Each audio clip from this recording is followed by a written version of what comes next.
Hey guys, welcome to the Stream Space. So this is kind of a special premiere. Now, I was playing offline when this happened, like I wasn't streaming when I actually succeeded at this particular boss fight. What I can say about it is, for those just kind of jumping into the game, be aware that dying is part of the game. So you are expected to. It's Dark Souls with a gun. In my case, I was particularly stubborn. Most people would move away from the pistol as fast as possible. I decided against that, and I kept one because it had homing missile, which meant with the other adrenaline perks, you would get additional damage added to that. So you get mini homing missiles, a shield on a hit. You'd get damage on the melee, like extra. And on top of that, additional little homing missiles to go with your bullet and homing missile that's already going to be coming at them. So I've broken the clip down to just the boss fight itself.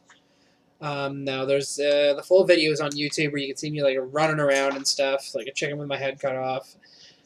Trying to get stuff ready for the fight, and as you can see, I couldn't even get my health full. I bought a health kit, and then I decided, okay, fuck it, I'm going in, and I'm going to take this guy down. So, after several unsuccessful attempts, this was the attempt where I succeeded. So, we will continue streaming in the main game, playing in the desert wastes, because we've now been there. Curious to see what that has in store for me next. So I'm going to play the video, and I'll add some commentary in to kind of give you guys some tips and tricks on how to deal with this guy. He is the first boss, so I doubt he's the hardest. I get the feeling, though, that this game is going to make everything pretty equal in terms of difficulty. It's balanced in terms of you don't pay for doing things like just general like fights and stuff. What you pay for is mistakes in those fights. So if you shoot when you should have dodged and you get smacked around by Phrike, that's because you should have dodged. That's where your focus should have been. And it's hard to decide when you're supposed to have those moments. So anyways, I'm going to play the video and you guys can check this out. So here we go. This is of me playing, and you're going to hear me cursing partway through the fight. So I check out that chest. I decide it's no good. I'm not risking getting a malignancy on the suit right before a boss fight. God forbid it throw the one at me where you take health damage from falling.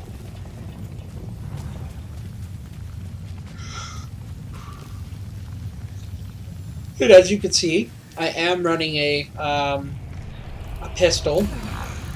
And it's got a homing shell. It's got homing missile as well as horizontal barrage, so I can throw both of them at him. You'd think that you gotta mind your distance with him. I think this is the big thing because he needs room. He can hurt you from a distance, sure, but when you're far enough away, it makes his attacks so easy to dodge. Like the guided lasers. Right there. These ones are more annoying because if you don't see them coming until the very last second, you can dodge out of the way. But if you don't dodge at the right time, they're going to hit you anyways. So as you can hear me clicking around, I'm clicking away at the pistol. It is a semi-automatic weapon, so in that regard, I definitely went with it was the harder choice of all the weapons I could have picked. When you see him looking at the ground about to fire that laser, go to the side, but don't do it until you see the laser hit the ground, or else you're going to get hit anyways. So, level 2 of the fight, we just finished round 1, that big spark of red light, that's the end of round 1. Round 2, he becomes a little faster. He will now swing at you. He will do a blind swing where it's just him. No lasers or anything. Mainly the thing to watch out for in round 2 is that he is faster and he will do a sweeping laser instead of just a ground laser.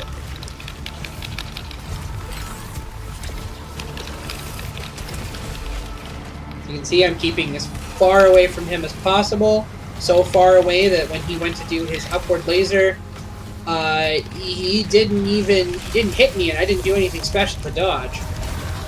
That part can be a little challenging. So when you see the red ring come out of the ground, you need to jump towards him and then dodge. So when he swings, he doesn't hit you. Do not dodge at the wrong time, though, or else he will hit you anyways. And in the next round, as you can see, I just got hit there, he will do that melee strike twice in a row. That's what always gets me, twice in a row. And plus, start throwing those other lasers at you. Motherfucker. Yeah, see, I'm getting mad. That was me getting mad at him. Okay, upward laser. I got hit by a ball. Oh, and now the rings will occur twice. And he will swing at you. So you have to dodge 2 rings and deal with the fact that he swings at you twice. Or sorry, 2 rings and he swings at you. Pardon me. Oh. Yep, Fuck see? you! Yep, get mad because he's so close to dead.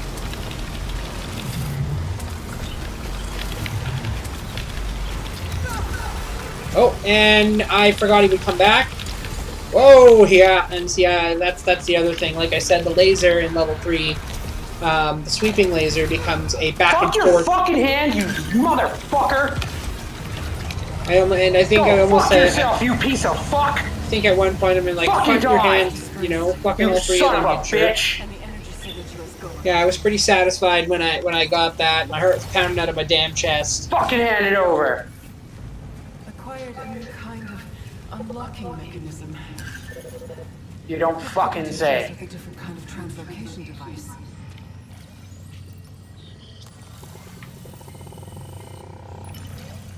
I don't even know what that does.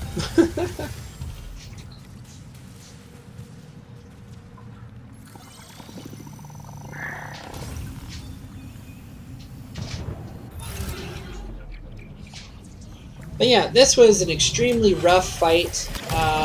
It's a lot of... You have to be super active as you play through them, so you can see that's the end of the video there. You have to be super active in every fight, even the little guys, because even the little guys can do some serious damage, especially if you walk into a healer room. Those are rooms with giant totems at the center or the corner or somewhere. They're in the room, but what they'll do is they will heal every single creature in there, and they will heal them really fast. So you have to... Excuse me. So basically you have to find the totem and blow it up first before even thinking about dealing with the other guys. And these rooms are usually pretty well swarmed too. So guys, that is my fight with Phrike and my cursing him as I actually beat him for the first time. I understand that you can actually play these fights more than once. I'm also going to be going for the first house in that one. I mean, apparently you can't do it until you beat Phrike, but yet in one of my other playthroughs, I did actually go inside that house. I know how the event goes and everything. So anyways, this is how you beat Phrike. Stay away from him. Mind his attacks. Keep an eye out for his body movements and patterns. First pattern, obviously, he looks at the ground. Wait till that laser comes out of his face and then move. Wait for him, because then he's going to sweep up and try and hit you. When he does laser at the ground from his hands, that's him about to fire those rings. In stage 1, there's only 1 and 2. There's only 1 ring. In stage 3, there are 2 rings. Plus, in all stages, he will try to melee you.